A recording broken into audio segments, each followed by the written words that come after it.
ஒரு காட்டுல ரெண்டு பெரிய சிங்கங்களுக்கு நடுவுல ஒரு மான் ரொம்ப கெத்தா நடந்து வந்துட்டு இருந்துச்சு. அதை பார்த்த ஒருவர் ஆச்சரியமா, இவ்வளவு பெரிய சிங்கங்கள் கூட போறியே, உனக்கு பயமாவே இல்லையா அப்படின்னு கேட்டார். அதுக்கு அந்த மான் சிரிச்சுக்கிட்டே பதில் என்ன சொல்லுச்சுன்னா, கொஞ்சம் வருஷத்துக்கு முன்னாடி ஒரு பெண் சிங்கம் இறந்து போச்சு. அதோட குட்டிங்க பசியில தவிச்சப்ப நான் தான் என் பிள்ளைங்க மாதிரி நினைச்சு அதுங்களுக்கு பால் கொடுத்து வளர்த்தேன். இப்ப அதுங்க பெருசாயிடுச்சு. எங்க அம்மாவை எவனாவது தப்பா பார்க்க கூடாதுன்னு என்னையே இப்ப அதுங்க பத்திரமா பாத்துக்குதுங்க. இந்த விஷயத்த மரத்துக்கு மேல இருந்த ஒரு கிளி கேட்டுச்சு. உடனே அதுக்கு ஒரு ஆசை வந்துச்சு. நாமளும் இதே மாதிரி யாருக்காவது ஹெல்ப் பண்ணா நமக்கும் பெரிய மரியாதை கிடைக்கும் போலயே அப்படின்னு நினைச்சது. அப்ப கீழே ஒரு பாம்பு அடிபட்டு கிடக்கிறத பார்த்து உடனே இறக்கப்பட்டு கீழே போய் அந்த பாம்பு உடம்புல இருந்த முள்ளை எடுத்து விட்டு ஹெல்ப் பண்ணுச்சு.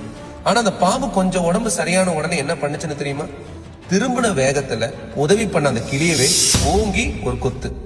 அப்ப அங்க வந்த ஒரு பெரியவர் அந்த கிளிய படுற கஷ்டத்தை பார்த்து ஏன் இப்படி பண்ணான்னு கேட்டாரு. கிளி அழுதுகிட்டே, மான் மாதிரி எனக்கு நல்ல பேரு கிடைக்கணும்னு நினைச்சுதான் பாம்புக்கு ஹெல்ப் பண்ணேன், ஆனா அது என்னையே கொத்திடுச்சு அப்படின்னு சொல்லுச்சு. அதுக்கு அந்த பெரியவர் ரொம்ப அழகான ஒரு விஷயத்த சொன்னார்.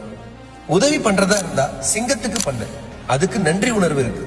ஆனா விஷம் உள்ளவங்க கிட்ட போயிட்டு உதவி பண்ணா முடிவு இப்படிதான் இருக்கும். நம்ம உதவி மதிக்க தெரிஞ்சவங்களுக்கு தான் நம்ம உதவி பண்ணணும். இல்லைன்னா நம்ம செய்யற உதவியை கூட மத்தவங்க நம்மளோட வீக்னஸ் நினைச்சுப்பாங்க. அதனால யாருக்கு உதவி செய்யணும் அப்படிங்கறத யோசிச்சு செய்யுங்க உங்க வாழ்க்கையில.